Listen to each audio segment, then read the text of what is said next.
Foi em 2022 que nasceu a Access Lab. A Access Lab é uma empresa que tem como missão garantir o acesso à cultura, ao desporto, à educação, às empresas, a todas as pessoas com deficiência, neurodivergência e da comunidade surda. Nós agora vamos ver um dos mais recentes projetos da Access Lab e depois vamos falar com a Joana e com o Tiago, que são os fundadores deste projeto incrível.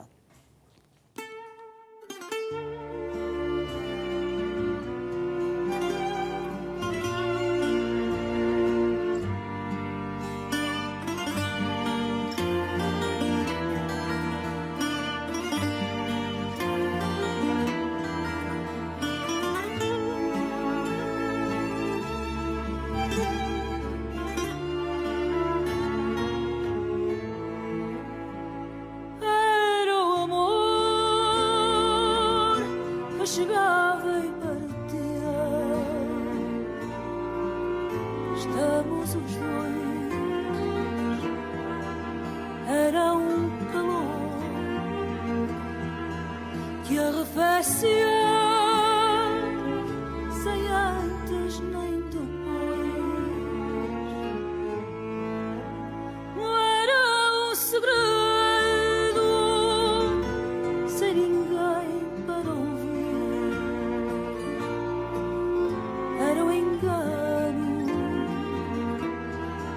e era o medo, a morte a rir dos nossos verdes anos. No nosso sangue corria um vento de sermos sós, mas se a noite era dia e o dia acabava em nós. Era o amor que chegava e partia. Estamos os dois, era um calor que arrefecia.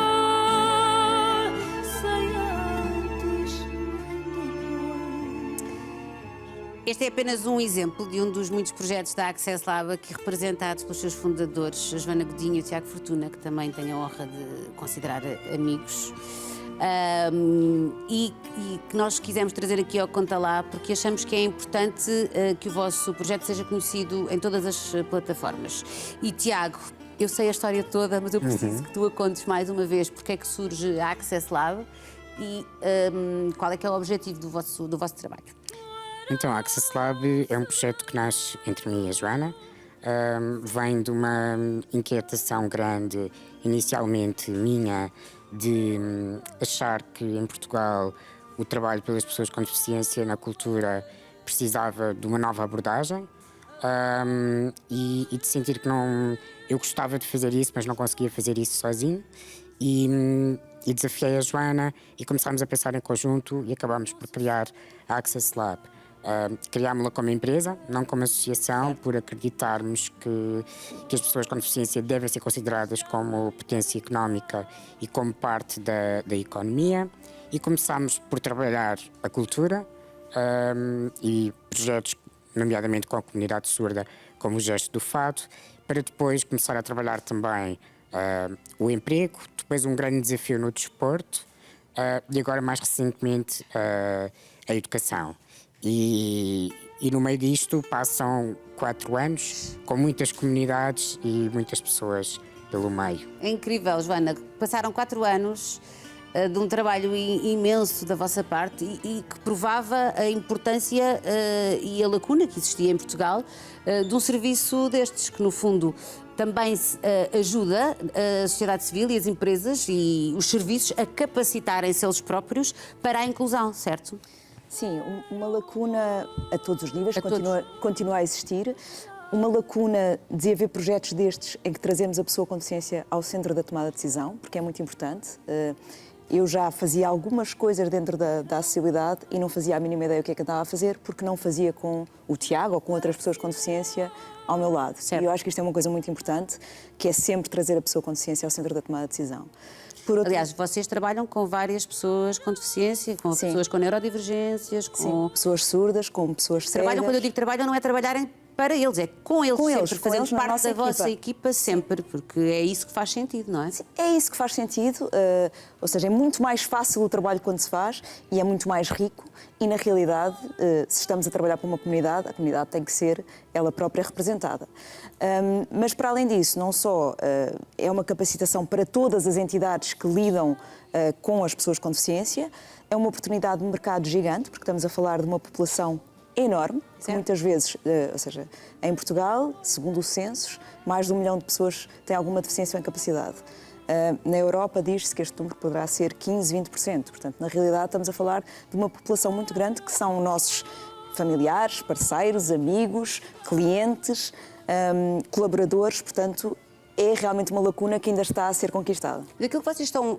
nós estamos aqui num canal, no Conta Lá, que tem como objetivo também dar visibilidade aos projetos e às populações e aos territórios de baixa densidade. Vocês já conseguiram, Tiago, chegar a algumas... Porque esta questão da igualdade aplicada à inclusão das pessoas com deficiência, a visibilidade é muitíssimo importante, não é? E nestes territórios ainda deverão ser maiores as dificuldades. Vocês têm essa percepção? Sim, em territórios de baixa densidade tens uma rede de transportes mais fraca para pessoas com deficiência e uma dependência de serviços privados ou uma não participação cívica, como às vezes algo tão simples como ir para a faculdade. É uma coisa muito complicada para um jovem que viva no interior.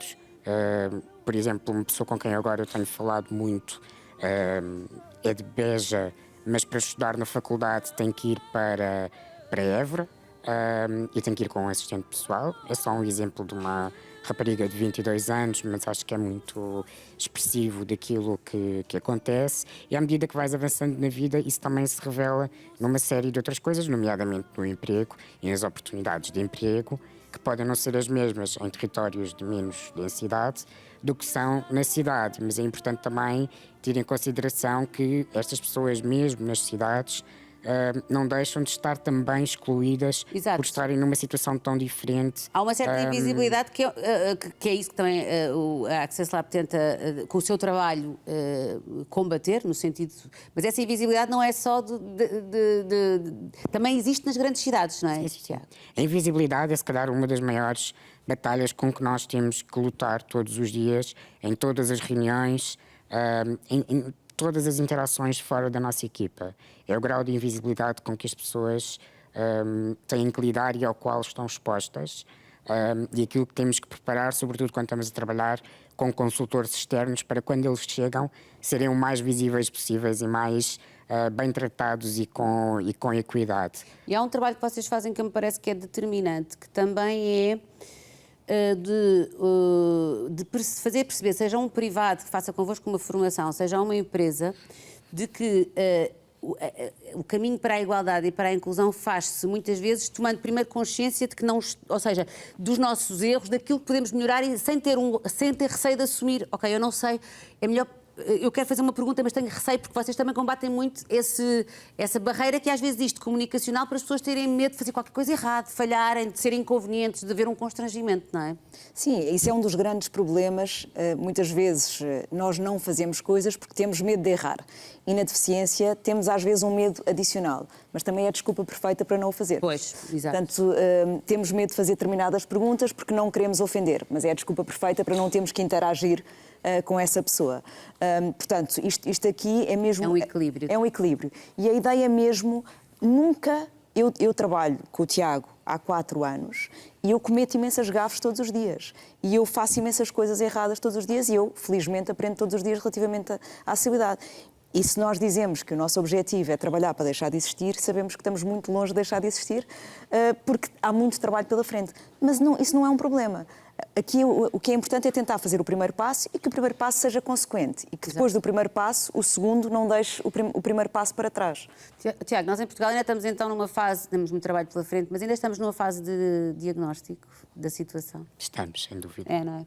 Estamos, sem dúvida, numa fase de diagnóstico de situação. Mas... E um diagnóstico que ainda não está, o raio-x não está completamente, não é? Ou seja, Não, mas tu falavas na visibilidade e é um excelente ponto para nós agarrarmos e não desfocarmos dele, porque à medida que tu dás visibilidade às pessoas e que tu crias projetos em que as pessoas têm um lugar central e decisivo, e nós procuramos fazer isso com muitos dos nossos clientes, seja em festivais, em salas de espetáculos, em jogos de futebol, tu permites que todas as pessoas que veem aquele evento ou aquele produto de comunicação possam empatizar e sair dali a pensar de outra forma. Certo. E isto tem que ser um caminho constante de tu trabalhares a técnica com a formação das pessoas, com os projetos na primeira pessoa e de experimentar, porque estamos, por um lado estamos a diagnosticar, por outro lado estamos a experimentar. E isso faz parte do caminho, sim.